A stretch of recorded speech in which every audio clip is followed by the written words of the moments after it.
Hello friends, एक बार फिर से स्वागत है आपका अपने चैनल सिविल हेल्प में। तो इस वीडियो में हम बात करने वाले हैं एसएससी सीजीएल के फॉर्म फिलअप के बारे में। ठीक है, तो फॉर्म को फिल करने के लिए इसके लिए आपको कोई नया इक्विपमेंट की ज़रूरत नहीं होगा, जैसे लैपटॉप वगैरह कोई रिक्वायरमेंट नहीं है। यदि आपके पास है तो अच्छी बात है, नहीं है तो भी आप पूरा फॉर्म अपने मोबाइल से फिल कर पाओगे। रजिस्ट्रेशन से लेकर प्रिंट तक आप पूरा फॉर्म आराम से भर पाओगे। सब कुछ आपको लाइक करके दिखाऊंगा। ठीक है, और अपनी तरफ से कोई डाउट नहीं छोड़ूंगा। फिर भी अगर कोई डाउट होता है तो आप कमेंट में पूछ लें। ठीक है, तो यदि आपने अभी तक हमारे चैनल सब्सक्राइब नहीं किया तो प्लीज़ सब्सक्राइब कर लीजिए, ताकि जब भी हम ऐसी वीडियो लाए आप तक सबसे पहले पहुंचे। ठीक है, देखो फॉर्म भरने के लिए सबसे पहले आप इस वेबसाइट पे आओगे। इससे पहले अगर हम आपको नोटिफिकेशन दिखाएं, यहाँ पर देखा नोटिफिकेशन में 113 पेज में देखो इन्होंने सब कुछ अपना दिया है। ठीक है, 113 पेज में देखो इन्होंने पूरा अपना नोटिफिकेशन दिया है। देखो इंपॉर्टेंट डेट्स वगैरह देखो यहाँ पर दे रखा है। अगर हम इसमें चेकआउट करें तो देखो ये है कि भाई date of for submission of online application. ठीक है, तो 9 जून से, ठीक है, 9 जून से 7 तक जुलाई तक भरा जाएगा। ठीक है, 9 जून से 7 जुलाई तक भरा जाएगा। बाकी अपना लास्ट डेट वगैरह आप देख सकते हो। फी का टायर 1 का एग्जाम कब होगा, टायर 2 का एग्जाम कब होगा, ऐसे हम एक बार अपना यहाँ से चेकआउट करेंगे। ठीक है, इसके बाद एक और नीचे आओगे, सब कुछ एक बार अच्छे से पढ़ना है कि किस पोस्ट के लिए क्या क्या एलिजिबिलिटी है, सबको देखो अपना देना है। ठीक है, एक बार अच्छे से पढ़ लेना है। देखो टोटल 113 पेज में दिए रखा है। ठीक है, तो इन्होंने अपना पूरा मतलब बायोडाटा इन्होंने अपना दे रखा है। ठीक है, तो अपना एक बार अच्छे से एक बार चेकआउट करना है। अगर कोई डाउट आता हो तो हमसे पूछ लेना है। ठीक है, बाकी फॉर्म कैसे फिल करना है वो तो हम आपको बताएंगे। ठीक है, अब आइए हम अपने फॉर्म भरने के लिए आप इस वेबसाइट पे आओगे। ठीक है, यहाँ पर आने के बाद देखो सबसे पहले आपको यही कंटिन्यू वाले ऑप्शन पे आप नीचे आकर क्लिक करोगे। क्लिक करते ही देखिए आपके पास ऐसा खुल जाएगा। अब इसमें देखो जो चीज़ें दी गई हैं वो आपको भरना है। ठीक है, जैसे पर्सनल डिटेल आपका खुल गया। जैसे सबसे पहले आपका फॉर्म जो है इतने स्टेप्स में आपका क्या होगा, सबसे पहले रजिस्ट्रेशन होगा। ठीक है, जैसे एप्लीकेशन पर्सनल डिटेल फिल करना पड़ेगा, पासवर्ड क्रिएशन होगा, एडिशनल डिटेल देना पड़ेगा, फिर उसके बाद डिक्लेरेशन करोगे तो आपका ये जो फर्स्ट स्टेप आपका कंप्लीट हो जाएगा। ठीक है, अब जैसे अगर पर्सनल स्टेप्स में अगर बात करें तो पर्सनल डिटेल में तो ये है आपका do you have Aadhaar card. यदि आपके पास आधार कार्ड है तो आप येस करोगे, नहीं तो नो फिल करोगे। ठीक है, अच्छा आप सपोज जैसे हमारे पास अगर हमने नो फिल कर दिया, ठीक है, तो देखो हमारे पास हमारे पास एक टैब खोला, मतलब कि विदाउट आधार आप फॉर्म फिल कर सकते हो, लेकिन देखो हर एक चीज़ का आपको प्रूफ देना पड़ेगा। जैसे अगर हम बात करें तो कोई इन्होंने बता रखा है कि प्लीज़ अपलोड नेम प्रूफ। जैसे नेम प्रूफ के लिए आधार कार्ड हो गया, वोटर आईडी, पैन कार्ड, ये सब कुछ जो भी आपके पास है उनमें से यहाँ पर अपलोड करोगे। हाँ, किसके लिए, नेम के लिए। ठीक है, उसके बाद डेट ऑफ बर्थ के लिए उसका प्रूफ दोगे। ठीक है, उसी प्रकार से अपना एड्रेस के लिए उसका प्रूफ दोगे। तो हर एक चीज़ का आप अपना अलग अलग से प्रूफ दोगे। नहीं तो सिंपल सा आप आधार है तो आप येस फिल करोगे। इसके बाद फिर अपना आधार नंबर दोगे।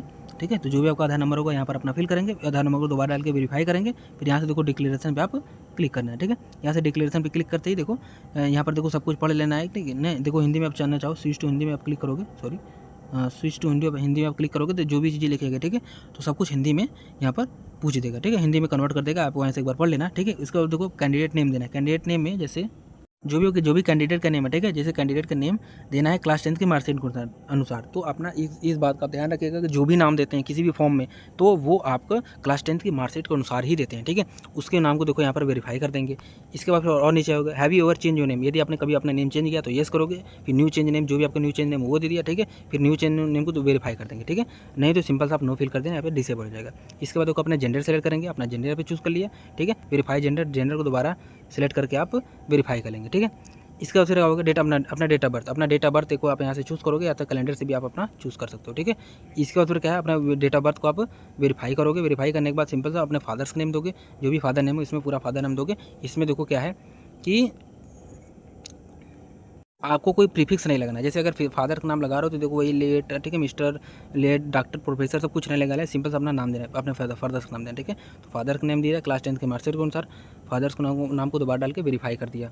उसके बाद फिर नीचे होगा अपना मदर्स का नेम देंगे, मदर नेम को दोबारा डाल के यहाँ पर वेरीफाई कर देंगे। ठीक है, क्लास 10 की मैट्रिकुलेशन, क्लास 10 एजुकेशन बोर्ड, आपने किस बोर्ड से आपने क्लास 10 का आपने पढ़ाई किया। ठीक है, उसको यहाँ पर अपना चूज़ करोगे। ठीक है, तो जो भी आपका बोर्ड होगा, ठीक है, उत्तर प्रदेश सेकेंडरी संस्कृत एजुकेशन या जो भी होगा, ठीक है, अपना बोर्ड आप अपने हिसाब से चूज़ करोगे। ठीक है, और उसके बाद फिर तो जैसे यदि आप यूपी से हो तो देखो यूपी वाला ये है। ठीक है, जैसे board of high school and intermediate education Uttar Pradesh. ठीक है, तो आप ये वाला चूज़ करेंगे यदि आप यूपी से हो तो। ठीक है, ऐसा करके अपना चूज़ कर लेना। ठीक है, फिर उसी प्रकार से अपना वेरीफाई कर लेना। ठीक है, उसका फिर क्या है, अपना रोल नंबर यहाँ पर देंगे क्लास 10 का। ठीक है, उसका फिर क्या, रोल नंबर का दोबारा डाल के इसमें वेरीफाई करेंगे।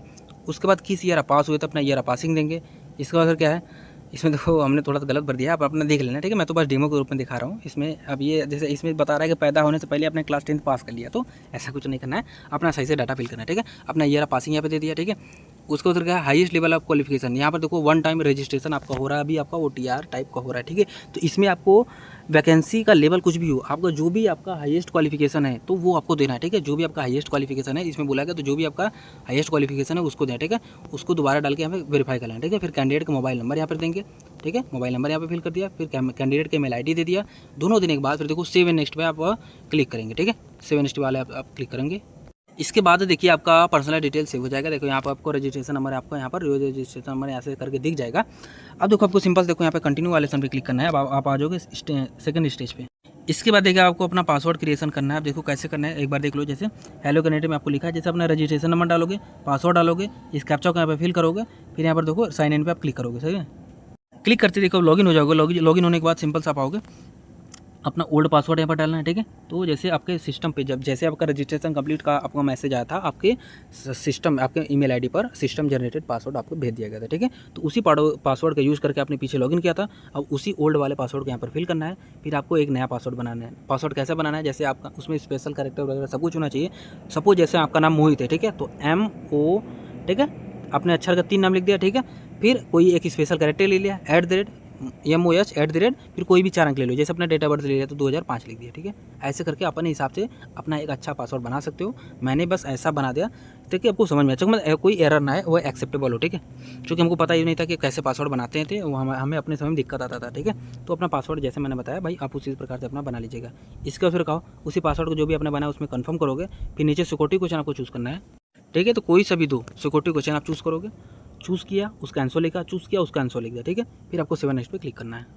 इसके बाद देखिए आपको कुछ एडिशनल डिटेल्स देना पड़ेगा। जैसे सिंपल सा एडिशनल डिटेल में अपना कैटेगरी यहाँ पे देना है, ठीक है। वेरीफाई कैटेगरी दोबारा डाल के वेरीफाई करेंगे। नेशनलिटी यहाँ पर देंगे, ठीक है।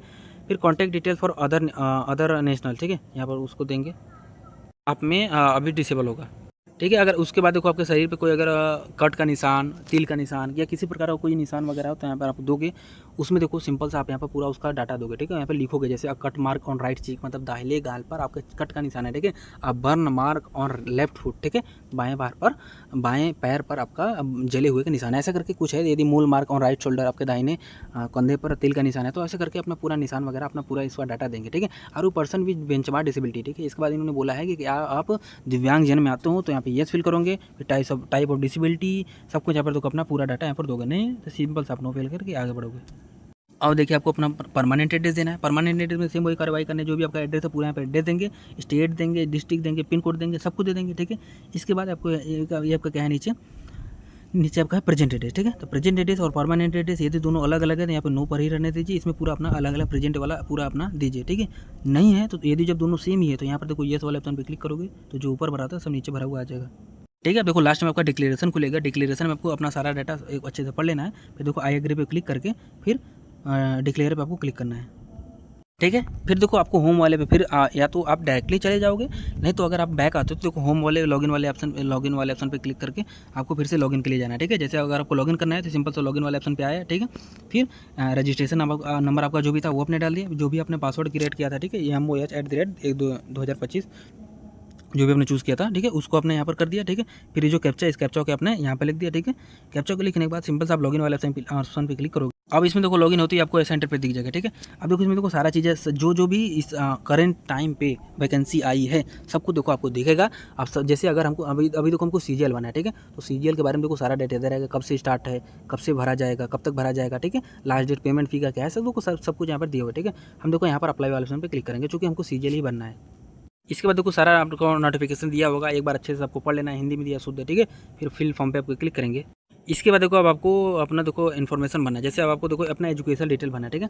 जैसे हाईएस्ट क्वालिफिकेशन, एजुकेशनल क्वालिफिकेशन, तो इसमें अपना हाईएस्ट चूज़ कर लेंगे, ठीक है। क्वालिफाइंग एजुकेशनल क्वालिफिकेशन, तो क्वालिफाइंग में आपने क्या किया है, ठीक है। जैसे क्वालिफाइंग में आपको ग्रेजुएशन चाहिए तो ग्रेजुएशन में आपने क्या क्या किया है उसको यहाँ पर देंगे, ठीक है। फिर EQ लेवल, EQ स्टेटस मतलब एसेंशियल क्वालिफिकेशन स्टेटस, मुझे वही ग्रेजुएशन का भी स्टेटस क्या है, पास हो चुकी हो कि अपीयरिंग हो, ठीक है, उसका डाटा इसमें देंगे। पासिंग ईयर क्या है, ठीक है। स्टेट या यूनियन टेरिटरी ऑफ यूनिवर्सिटी या इंस्टीट्यूट, मतलब जो भी इंस्टीट्यूट है वह इंस्टीट्यूट किस स्टेट या यूनियन टेरिटरी में है, ठीक है। यहाँ पर आपको चूज़ करोगे। ठीक है। इसके बाद देखिए आपको अपने नेम ऑफ द यूनिवर्सिटी देना है, ठीक है, उस इंस्टीट्यूट का नाम क्या है अपना, फिर रोल नंबर देना है, ठीक है। इसके बाद परसेंटेज देखो यहाँ पर देना है, ठीक है, परसेंटेज यहाँ पर देना है। इसमें देखा एक चीज़ लिखा है कि candidate who do not have their percentage mention in their marksheet due to कोविड-19 और any other reason for the year 2020 and 2021 can enter N A, ठीक है। तो जो 2020 में कोरोना वाला मैटर हुआ था उसमें जो उन्हें अपना परसेंटेज नहीं पता है तो वो यहाँ पर देखो अपना एन ए भर सकते हैं, ठीक है। लेकिन किसका बना है ये सब देखो सारी चीज़ें बात हो रही हैं एसेंशियल क्वालिफिकेशन का, ठीक है। और CGPA देखो आपका यहाँ पर अपना CGPA दे देना है, ठीक है। इसके बाद देखो आपको सिंपल सा सेव नेक्स्ट पे आप क्लिक करोगे। अब देखिए, अब देखो यहाँ पर आप आ गए हो, ठीक है। ऐसे देखो कैंडिडेट डिटेल में पर्सनल डिटेल आप पहले भर चुके थे, अभी हम इस पहले वाले सेक्शन में हम अपना एजुकेशनल डिटेल भरें, ठीक है। उसी प्रकार से दूसरे वाले सेक्शन में है हम एडिशनल इन्फॉर्मेशन फर्स्ट भरेंगे, उसके बाद हम एडिशनल इन्फॉर्मेशन सेकंड भरेंगे, ठीक है। देखो क्या है कि whether you are an ex serviceman, यदि आप एक्स सर्विसमैन हो या सर्विंग इन आर्म फोर्सेस हो, यहाँ पे यस फिल करते हो तो date of joining in arm forces देना पड़ेगा, डेट ऑफ डिस्चार्ज वगैरह सब कुछ देना पड़ेगा, नहीं तो नो करके आप आगे बढ़ जाओ, ठीक है। लेंथ ऑफ सर्विस वगैरह आपको सब कुछ अपना दोगे, ठीक है। Have already join the civil, इसमें देखो फिर पूछा गया have you already joined civil post availing benefits of reservation of ex serviceman, मतलब कि आपने एक्स सर्विसमैन के रूप में एक्स सर्विसमैन का कोटा लेकर पहले से ही कोई सिविल पोस्ट ज्वाइन कर रखा है तो अपना यस या नो फिल करोगे, ठीक है। यदि आप यस फिल करते हो तो डेट ऑफ ज्वाइनिंग, ठीक है, सब कुछ यहाँ पर देना पड़ेगा, ठीक है। Date of joining of civil post, मतलब सिविल पोस्ट का आपने किस डेट को ज्वाइन किया उसका यहाँ पर डेटा देना पड़ेगा, ठीक है। उसके बाद है वेदर सीकिंग एज रिलैक्सेशन, यदि आप एज रिलैक्सेशन कर रहे हो तो यस फिल करोगे, फिर उसका डाटा दोगे, नहीं है तो नो फिल करोगे। इसके बाद देखो इसमें आपसे पूछा गया है कि do you want to make your personal information available on the essential job opportunity in terms of DDU, मतलब करने का मतलब है कि इससे तो कोई फर्क नहीं पड़ता, ठीक है। इसमें अपने डॉक्यूमेंट के अवेलेबिलिटी के लिए पूछा गया तो इसमें यस या नो फिल करो, कोई दिक्कत नहीं, फिर आपको आगे बढ़ना है। इसमें देखो फिर आपका एडिशनल इन्फॉर्मेशन सेकेंड वाले आपसे फिर पूछा गया है, सॉरी। अब देखिए इसमें आपसे पूछा गया है कि प्रेफरेंस ऑफ एग्जामिनेशन सेंटर का प्रेफरेंस आपसे पूछ लिया गया है, 1 2 3 अपना 3 प्रेफरेंस अपने हिसाब से देंगे, ठीक है। Are you a person with benchmark disability, यदि आप डिसेबल पर्सन हो तो यस या नो फिल करोगे, ठीक है। Are you person with benchmark disability मतलब 40% या मतलब कि 40% से अधिक या 40% तक यदि आप डिसेबल हो तो आप इसमें यस फिल करोगे, उसका डाटा देंगे। उसी प्रकार देखो अपना वही फिजिकल लिमिटेशन वाला सब कुछ देखो आपको वही चीज़ दिया है, यदि आप उसको दिक्कत हो तो यस फिल करोगे, नहीं तो नो फिल करोगे, ठीक है।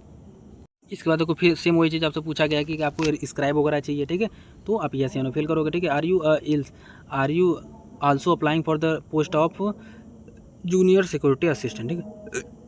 इसमें देखो क्या है, देखिए नोटिफिकेशन में आने पर देखिए एसेंशियल क्वालिफिकेशन देखो सबसे पहले क्या है कि देखो इन्होंने बता रखा है कि केवल 2 पोस्ट हैं जिसके लिए कुछ जैसे अगर आप ग्रेजुएशन किए हो तो आप CGL के लिए अप्लाई करने के लिए लायक हो, ठीक है, कोई दिक्कत नहीं।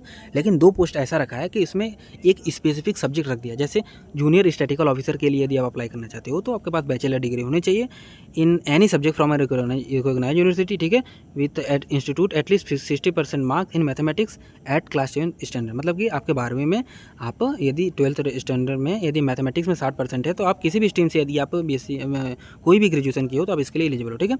उसी प्रकार देखो या आपके पास bachelor degree in any same subject with statics as one of the subject as a degree level, ठीक है। तो इनमें से मतलब कि कोई भी हो तो आप इसके लिए एलिजिबल हो, ठीक है। उसी प्रकार से स्टैटिकल इन्वेस्टिगेशन ग्रेड 2 के लिए सेम उसका भी देखो यहाँ पर अपना ही यहाँ पर फंडा दिया हुआ है, ठीक है। बाकी अदर पोस्ट के लिए देखो इन्होंने फिर अपना वही चीज़ बता रखा है कि bachelor degree from recognise university all other post के लिए यहाँ पर दे रखा है, ठीक है। तो इसी 2 पोस्ट के बारे में आपसे पूछा जा रहा है। देखो इसमें वही पूछा जाएगा कि are you also applying for the post of junior statical officer, ठीक है। यदि आप इसके लिए अप्लाई करना चाहते हो तो यस या नो फिल करोगे, नहीं तो सिंपल नो फिल करोगे, ठीक है। एलिजिबल हो तो यस कर दो, इसका भी आप इसमें भी आपको प्रेफरेंस दे देंगे, ठीक है, नहीं तो नो फिल करो, ठीक है। Do you pass essential qualification for the post, यदि आप वही पोस्ट स्टैटिकल ऑफिसर के लिए यदि आप एसेंशियल क्वालिफिकेशन पास हो तो यस या नो फिल करेंगे, ठीक है। Are you applying also for the statical university के लिए ग्रेड 2 के लिए, ठीक है, इसमें यस या नो फिल करेंगे, ठीक है। Do you pass essential qualification for the post of statistical investigation grade 2, ठीक है। तो इन चारों में से तो भाई आपके वही चीज़ है कि यदि आप इसके लिए एलिजिबल हो तो आप यस फिल करोगे, नहीं तो नो फिल करके आपको वही सेव नेक्स्ट पे क्लिक करना है। इसके बाद देखिए आपको अपना लाइव फोटोग्राफ क्लिक करना है, ठीक है। लाइव फोटोग्राफ के लिए क्लिक करने के लिए देखो सिंपल सा आपको इस स्कैन को क्लिक करना है, ठीक है। इसको आप स्कैन करोगे तो आप एक नए वेबसाइट पे जाओगे, नहीं तो फिर देखो नए पेज पे जाओगे, उससे आप अपने मोबाइल से फ़ोटो अपलोड करवा सकते हो, ठीक है। नहीं तो अगर मैं जैसे आपको ऐप का नाम बताऊँ, प्ले स्टोर पर जाओ, सर्च करो माई SSC, ठीक है। फोटो अपलोड करने के लिए कैसे करना है मैं बता रहा हूँ, ठीक है। जैसे माई SSC आप इंस्टॉल करोगे, ठीक है, ये जो ऐप है, ठीक है, इसको आपने इंस्टॉल कर लिया, ठीक है। इंस्टॉल करने के बाद देखो जब इसमें देखो आप रजिस्ट्रेशन नंबर यहाँ पर पासवर्ड डाल के देखो आप यहाँ से लॉगिन करोगे, ठीक है। यहाँ पर अपना लॉगिन कर दिया, लॉगिन करने के बाद देखो आपको फिर अकाउंट सेक्शन में जाओगे, इसके बाद देखो आप यहाँ पे आओगे, आप कुछ लॉगिन करने के बाद देखो यहाँ पर देखो इस वाले ऑप्शन पे आप क्लिक करोगे, ठीक है। यहाँ पर क्लिक करोगे तो देखो आपके पास टैब खुलेगा, फिर माई एप्लीकेशन वाला आपको टैब दिखेगा, ठीक है। माई एप्लीकेशन वाले पे आप क्लिक करोगे, ठीक है ना। देखो तो आपके फॉर्म के हिसाब से, आपके फॉर्म के स्टेटस के हिसाब से देखो आपको फॉर्म दिख जाएगा। जैसे अगर सपोज मैं तो अभी वो प्ले स्टोर का ही इमेज उठा रहा हूँ, तो देखो इसमें वही बता रहा है, पर्सनल डिटेल हो गया, पासवर्ड क्रिएशन हो गया, ये सब सारी चीज़ें यहाँ पर दिख गया है। आप यहाँ पर आप में ये नहीं दिखेगा, ठीक है। आप में दिखेगा आपको फोटो वाला सीन, ठीक है। तो फोटो वाला सीन पे आपको क्लिक करना है, फिर आपका जो भी आप लाइव फोटो होगा आपको वहाँ से ले लेना है, ठीक है। हो जाएगा आराम से, कोई दिक्कत नहीं होगा। लेकिन अगर आप में एरर आ रहा है तो आप कमेंट करके बताएं, दूसरा भी रास्ता है, ठीक है। तो यहाँ देखो अपना लाइव फोटो आप ले लिए, और लाइव फोटो कैप्चर करने के लिए ना देखो वो सब करने से पहले ऐप वैप सब कुछ इंस्टॉल करने से पहले एक बार ना देखो कैप्चर लाइव फोटो पे आप यहाँ पे भी क्लिक करना, ठीक है। हो सकता है कि मोबाइल से डायरेक्ट यहाँ से ले ले, ठीक है। लेकिन बहुत सारे सिस्टम में नहीं हो रहा है, बहुत सारे सिस्टम में मोबाइल में हो जा रहा है, ठीक है। तो एक बार आप यहाँ से चेकआउट कर लेना, ठीक है। एक बार अगर यहाँ पे हुआ तो यहाँ से अगर हो गया था तो ठीक है, आप लाइव यहाँ से कर लेना, कोई दिक्कत नहीं, डायरेक्ट अपलोड हो जाएगा। अगर नहीं हो रहा तो जैसे मैंने बताया वैसे करना है, फिर भी नहीं हो रहा तो कमेंट करके पूछ लेना, ठीक है। दूसरा भी उपाय है, ठीक है। तीसरा देखो क्या है कि देखो इनमें देखो सिग्नेचर आपको अपलोड करना है। सिग्नेचर के लिए देखो इन्होंने बोला है कि सिग्नेचर के लिए क्या क्या डायमेंशन आना चाहिए। देखो इसका साइज होना चाहिए 10 से 20 KB होना चाहिए, ठीक है। फॉर्मेट JPG होगा, ठीक है। और इसका जो डायमेंशन होना चाहिए 6 सेंटीमीटर विड्थ होना चाहिए और 2 सेंटीमीटर हाइट होना चाहिए, ठीक है। ये भी हो गया, ठीक है। तो कहने का मतलब ये है, मतलब हमको एक ऐसा सिग्नेचर वाला इमेज बनाना है जिसका हाइट 6 सेंटीमीटर, विड्थ 2 सेंटीमीटर होना चाहिए, और उसका जो साइज होगा 10 से 20 KB होगा, ठीक है। तो ऐसा फोटो हम कैसे बनाएंगे? ऐसा फोटो बनाने के लिए देखो आप सिंपल से गूगल पे आओगे, गूगल पे आने के बाद सर्च करोगे IM रिसाइजर सर्च करोगे, पहली वेबसाइट मिलेगी, इसको खोलोगे। इसको देखो खोलते ही अब देखो आपको कुछ ऐसा इंटरफेस दिखेगा, ठीक है। क्लिक हेयर वाले ऑप्शन पे आपको क्लिक कर लेना है, फिर देखो सेलेक्ट वाले ऑप्शन पे क्लिक करके अपना जो भी इमेज होगा सिग्नेचर वाला उसको सिलेक्ट कर लेना, ठीक है। सेलेक्ट करने के बाद देखो फॉर्मेट आपका JPG रहने वाला है। यहाँ पे यूनिट आना, इसको सेंटीमीटर में सेलेक्ट कर लेना। विड्थ उसने कहा था 2 सेंटीमीटर का था, और हाइट कितना का था 6 सेंटीमीटर का था, ठीक है। इसके आप अपने हिसाब से वही कर लेना, ठीक है। तो अपना यूनिट आपने बना लिया। फिर देखो इसके बाद इसका मैक्सिमम फाइल साइज कितना उतना का था 20 KB का था, तो हमने 20 भी लिख दिया, ठीक है। अब देखो यहीं पर जब ऊपर आओगे ना, यहीं पर आपको कहीं एक डाउनलोड का ऑप्शन दिख जाएगा, ठीक है। यहीं पर आपको एक डाउनलोड का ऑप्शन दिखेगा। हमारे में इसलिए नहीं विजिबल है क्योंकि हमने कोई इमेज वगैरह अपलोड नहीं किया, ठीक है। यहाँ से आप अपना इमेज डाउनलोड कर लेना। डाउनलोड करने के बाद सेम वही चीज़ देखो आपको अपलोड सिग्नेचर वाले पे आप ऑप्शन पे क्लिक करके यहाँ से अपलोड कर देना है, ठीक है। फिर 7 नेक्स्ट पे आप क्लिक करोगे, देखिए आपका सिग्नेचर वगैरह आप सबका प्रीव्यू अब यहाँ पर आप दिख जाएगा। एक बार अपना मैच कर लेना है, फिर देखो 7 नेक्स्ट पे क्लिक। इसके बाद देखो आपको डिक्लेरेशन देना है, ठीक है। डिक्लेरेशन देना है, सब कुछ पढ़ने के बाद यहाँ पे एग्री करना है, इस कैप्चा को नीचे फिल करना है, ठीक है। फिर सबमिट वाले ऑप्शन पे क्लिक करना है, ठीक है। तो पेमेंट वगैरह आप कंप्लीट कर देना, इसके बाद आपका फॉर्म सबमिट हो जाएगा, ठीक है। तो ये था छोटा सा प्रोसेस जिसमें मैंने आपको बताया भाई SSC CGL का फॉर्म कैसे फिल करें। तो अपनी तरफ से मैंने हर एक चीज़ को बताने का प्रयास किया है, लेकिन अगर फिर भी कोई चीज़ नहीं समझ में आए, डाउट हो तो आप कमेंट में पूछ सकते हो, ठीक है। वीडियो अच्छा लगा हो तो लाइक करें, शेयर करें, सब्सक्राइब करें चैनल को, और हमें ऐसे सपोर्ट करते हैं, ठीक है। मिलते हैं किसी ऐसे ही नेक्स्ट वीडियो में इन्फॉर्मेशन के साथ, ठीक है।